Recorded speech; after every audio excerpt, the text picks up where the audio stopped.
하겠습니다. 자, 추운 월요일입니다. 자, 이럴 때 따뜻한 차 한 잔과 함께 또 책 한 권 읽으시면요.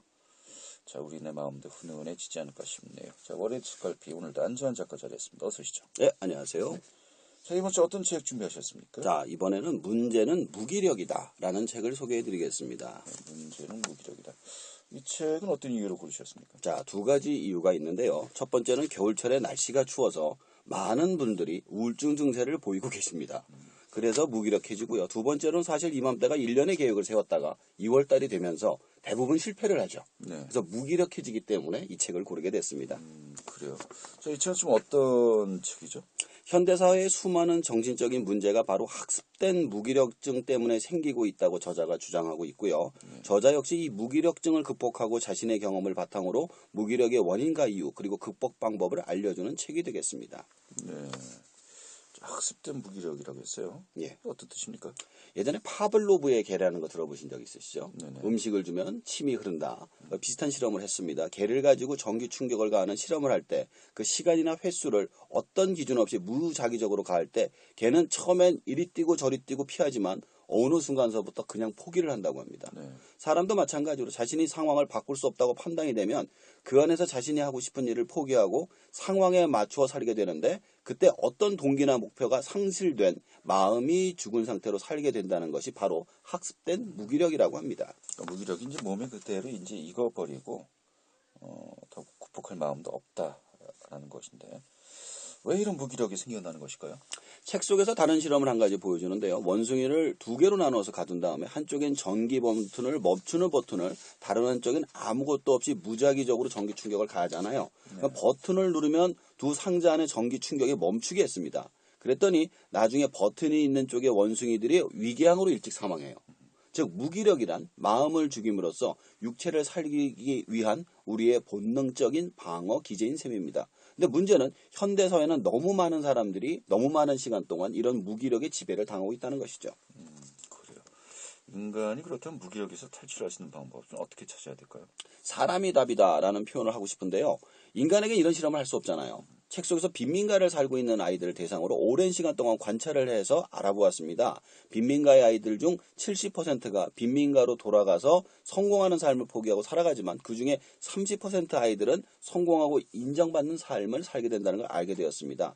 성공한 사람들의 경우 모두 그들을 지원해주는 사람, 절대적으로 믿어주는 사람이 있었죠. 즉 인간은 무기력은 사회 시스템, 즉 환경에서 만들어지지만 그 또한 그것을 넘어서는 것 또한 다른 사람들의 지지를 통해서 넘어설 수 있다는 것을 알 수가 있었습니다. 그럼 다른 식으로 이야기하면요. 혼자서는 무기력에서 벗어나기 힘들다. 혹은 또 불가능하다. 이렇게 좀 이해할 수 있는 겁니까? 불가능하지는 않습니다. 굉장히 어렵지만 넘어설 수 있는 방법이 있는데 네 가지로 나누어 설명드릴 수 있습니다. 첫 번째가 동기부여, 두 번째가 자존감, 세 번째는 숙달, 네 번째는 수용입니다.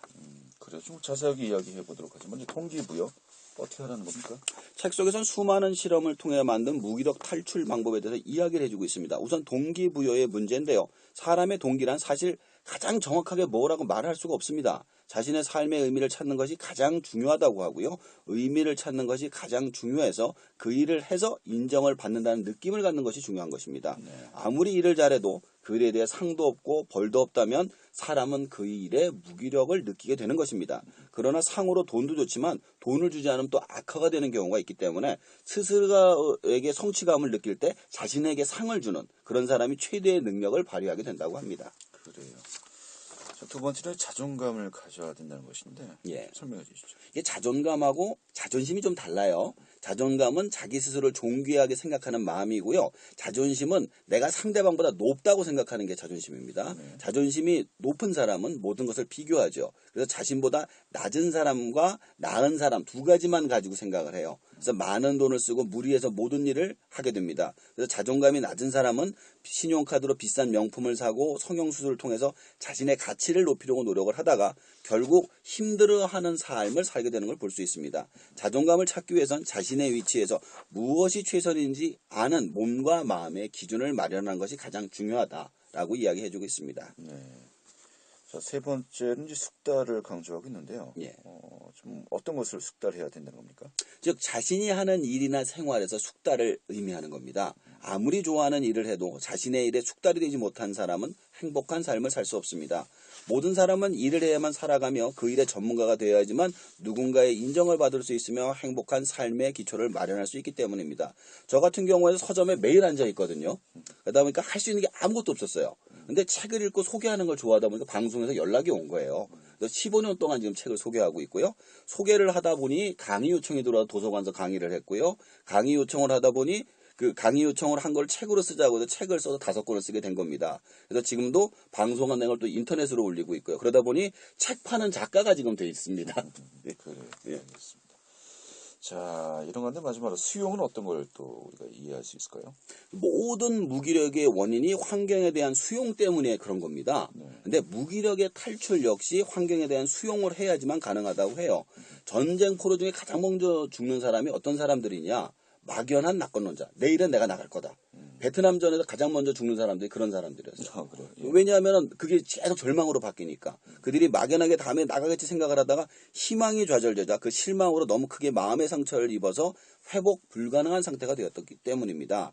마지막까지 살아남는 사람들의 끝까지 희망을 잃지 않지만 그 속에서 현실을 인정한 최선의 선택을 항상 찾았다고 합니다. 그리고 나서 기력을 잃지 않아서 살아남은 해상종자가 된 것이죠.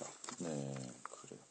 좀 책을 읽으면서 어떤 점을 느끼셨습니까? 책 속에서 그 저자의 일기와 제자에게 보내는 편지글들이 들어가 있습니다. 무기력 우울증에 빠져서 얼마나 괴로운지 읽으면서 느껴지더라고요. 그리고 제자한테 보내는 글에 자신의 과거를 통해서 어떻게 그 괴로운 시간을 벗어났는지 이야기를 하면서 아, 이게 정말 대단한 사람이구나라는 생각을 하게 됐습니다. 혹시 지금 무기력에서 탈출하고 싶으시면 꼭 한번 읽어보시길 추천드리고 싶습니다. 알겠습니다.